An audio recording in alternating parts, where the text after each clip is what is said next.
Hello नमस्कार good afternoon मेरे शेरनियों। विश्लेषण की श्रृंखला में आप सभी का हार्दिक स्वागत है। और मेरे दोस्तों, आप थंबनेल में देख रहे होंगे कि गोमती मारुमुथु का स्वर्ण पदक क्यों छीना गया। हम जानेंगे गोमती मारुमुथु कौन है दोस्तों, इन्होंने कहां पर गोल्ड पदक जीता था और वो गोल्ड पदक क्यों छीन लिया गया, और दोस्तों भविष्य की क्या राह होने वाली है। इन सभी टॉपिक पर हम आज डिस्कस करने के लिए उपस्थित हुए हैं। बस आप धैर्य बनाए रखिएगा 10 मिनट का, जिसके अंदर दोस्तों मैं इस टॉपिक को आपको समझाने वाला हूं। अपने सभी दोस्तों को दोस्तों एक बार शेयर कर दीजिए और उनसे कह दीजिए ये विश्लेषण की श्रृंखला आपको निखारने में और आपको परखने में दोस्तों मील का पत्थर साबित होने वाली है। सबसे पहले देखिए प्यारे साथियों, गोमती मारुमुथु, इनका जन्म तमिलनाडु के अंदर हुआ था और ये वर्तमान में 31 वर्ष की हैं। और ये क्या है, धाविका है। क्या है साथियों, धाविका है। कौन? गोमती मारुमुथु। और 2019 के अंदर दोहा, कतर में, दोहा स्थान है दोस्तों, राजधानी है किसकी? कतर की। वहां पर एशियाई चैंपियनशिप हुई थी और इस एशियाई चैंपियनशिप में गोमती मारुमुथु ने 800 मीटर की दौड़ में स्वर्ण पदक जीता था। मेरे साथियों, गोमती मारुमुथु ने 800 मीटर की दौड़ में स्वर्ण पदक जीता था। कहां पर? एशियाई चैंपियनशिप जो 2019 में दोहा, कतर में हुई थी। और जीतने के बाद दोस्तों इन्होंने ये कहा था कि कठिनाइयां तो बहुत आई, लेकिन मेरी जिद थी कि मुझे मेडल जीतना है। मेरे दोस्तों, इसके बाद में अब आप सोचिए, एक वर्ष के बाद में इनसे ये मेडल वापस ले लिया गया है। क्या कारण है दोस्तों उसके पीछे? तो देखिए क्यों स्वर्ण पदक छीना गया गोमती मारुमुथु से। तो मेरे दोस्तों, जो 2019 में एशियन चैंपियनशिप में इन्होंने गोल्ड पदक जीता था, ये कहा गया कि इन्होंने इस्तेमाल किया है किस चीज का? Anabolic steroid nandrolone. इसको दोस्तों ढंग से सुनिएगा, आराम से, ये साइंस का टर्म है, एनाबॉलिक स्टेरॉइड नेड्रोलोन। इसका इस्तेमाल किया है किसने? गोमती मारुमुथु ने।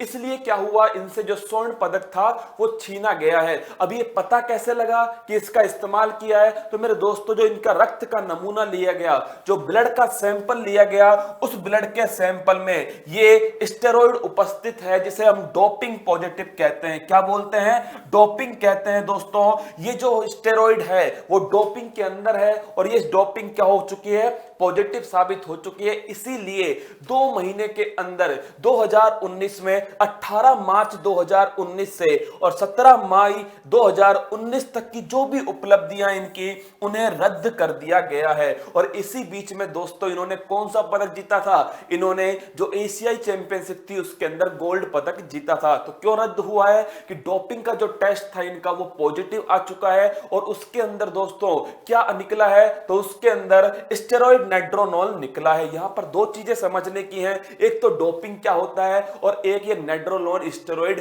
है क्या। तो मेरे दोस्तों, डोपिंग का मतलब होता है जो खेल भावना है, इसके विरुद्ध कोई कार्य किया जाता है, या फिर नशीले पदार्थों का या उत्तेजक पदार्थों का उपयोग किया जाता है अपनी परफॉर्मेंस को सुधारने में। यहां पर दोस्तों इस वर्ड को याद रखना, इंप्रूव योर परफॉर्मेंस, मतलब कि किसको इंप्रूव करने के लिए? अपनी परफॉर्मेंस को सुधारने के लिए अगर किसी पदार्थ का या फिर उत्तेजक पदार्थ का उपयोग किया जाता है तो उसे कहते हैं हम डोपिंग। और मेरे दोस्तों, वो उत्तेजक जो पदार्थ होता है, वो नशीला जो पदार्थ होता है, वो क्या है? वो है स्टेरॉइड। ये एक तरह का हार्मोन होता है। क्या होता है? एक तरह का हार्मोन होता है जो दोस्तों जो क्या काम करेगा?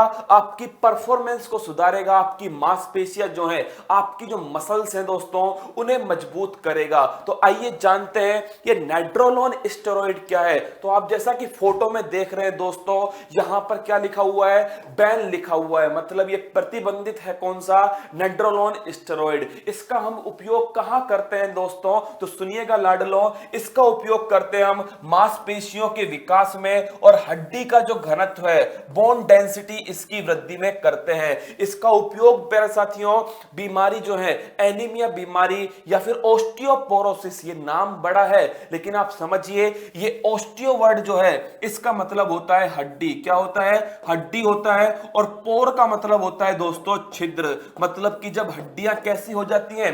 कमजोर हो जाती है, छिद्र युक्त हो जाती है, तो उस स्थिति में हड्डी का घनत्व बढ़ाने के लिए दोस्तों इसका उपयोग करते हैं नेड्रोलोन स्टेरॉइड का। इसके साथ में ही जो ब्रेस्ट कैंसर होता है, जो स्तन कैंसर होता है, तो इन तीनों के अंदर भी इसका उपयोग किया जाता है मेडिसिन के क्षेत्र में। लेकिन दोस्तों इसी का उपयोग किसमें होता है? प्रदर्शन को सुधारने में। और यही क्या है, इसी पर लगा हुआ है बैन कि इसका उपयोग किसमें नहीं होना चाहिए? इंप्रूव योर परफॉर्मेंस में इसका उपयोग नहीं होना चाहिए। ये खेल भावनाओं के विरुद्ध है। ये खेल के अंदर क्या है, एक तरह से नशीले पदार्थों का या फिर उत्तेजक पदार्थों का उपयोग है। और इसके आधार पर ही प्रतिबंध लगा दिया गया। किसके ऊपर दोस्तों? गोमती मारूमुथु के ऊपर प्रतिबंध लगा दिया गया। और ये जो प्रतिबंध था वो कितने साल का है? तो ये प्रतिबंध है 4 साल का। कितने साल का है?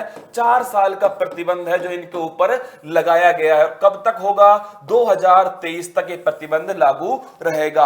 अब क्या गोमती मारूमुथु के पास कोई विकल्प नहीं है कि वो अपनी बात को रख सके? क्योंकि वो खुद कह रही हैं कि वो क्या है, वो निर्दोष हैं। उन्होंने ऐसा कोई जानबूझ करके स्टेरॉइड नहीं लिया है। हो सकता है कि जो उन्होंने नॉनवेज खाया है उस समय, उसके अंदर ये स्टेरॉइड क्या हो, उपलब्ध हो। कुछ दिनों पहले आपने सुना होगा संगीता चानू के बारे में, जिनके ऊपर 9 माह का डोपिंग के आधार पर प्रतिबंध लगा दिया गया था, जो कि वेट लिफ्टर थी भारत की। और मेरे प्यारे साथियों, वो कुछ दिनों पहले ही निर्दोष साबित हो चुकी हैं। और उन्होंने कहा है कि मुझे मानसिक प्रताड़ना जो की गई है उसका हर्जाना मिलना चाहिए, और साथ में दोस्तों मुझसे माफी भी मांगी जानी चाहिए। तो इसी आधार पर गोमती मारूमुथु भी क्या करने वाली है, भविष्य में आगे अपील करेंगी। अब ये अपील कहां करेंगी? तो ध्यान रखना है, ये जो अपील होने वाली है वो होने वाली है कहां पर? ये court of arbitration for sport. कहां पर होगी?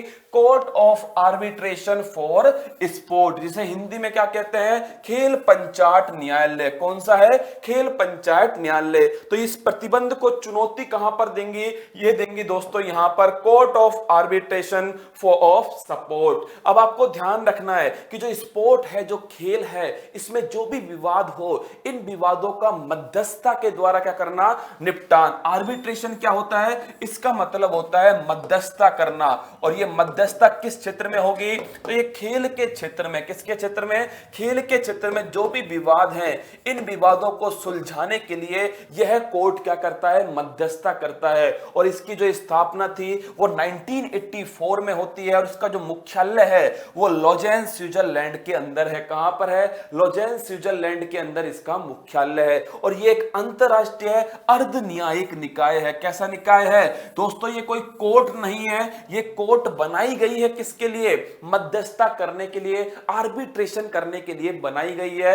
ये एक अंतरराष्ट्रीय अर्ध न्यायिक निकाय है। और इसका उद्देश्य मैं बता चुका हूं आपको, मध्यस्थता के द्वारा खेल संबंधी विवादों का निपटान करना। क्या इसके लिए कहां पर जाना होगा? तो इसकी जो कोर्ट है वो कहां पर? न्यूयॉर्क के अंदर स्थित है, सिडनी के अंदर स्थित है और लुसाने के अंदर स्थित है।